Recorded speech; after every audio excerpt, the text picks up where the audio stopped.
গন্ধ চারপাশে। ভোর রাত থেকেই নদীর তীরে ভিড় পুণ্যার্থীদের। উদ্দেশ্য জাগতিক পাপ মোচনের।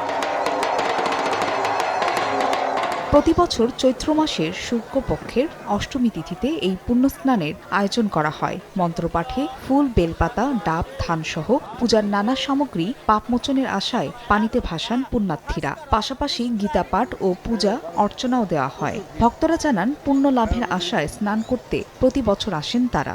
বিকাশে কম খরচে ক্যাশ আউটের লিমিট বেড়ে 50,000। প্রিয় এজেন্টও 2টা। এটা একটা ধর্মীয় তীর্থস্থান, এখানে আসে সবাই পাপ মোচনের জন্য, আর সবাই আসে পূজা টুজা দেয়। গঙ্গা পুজো হলো সকালবেলা, এর জন্য সংসারে সবাই সুখ শান্তি কামনার আশা নিয়ে আমরা এখানে গঙ্গা স্নান করি। অষ্টমী তিথিতে গঙ্গা স্নান করে এখানে পুণ্য একটু লাভ করার জন্য আমরা এখানে সব সমাগত হই। এছাড়া প্রতি বছরের মতো এবারও তীর্থস্থানে বসে লোকমেলা। খাবার, প্রসাধনী, খেলনাসহ নানা পণ্যের পসরা সাজিয়ে বসেন বিক্রেতারা। ফারিয়া ফারজানা, সময় সংবাদ।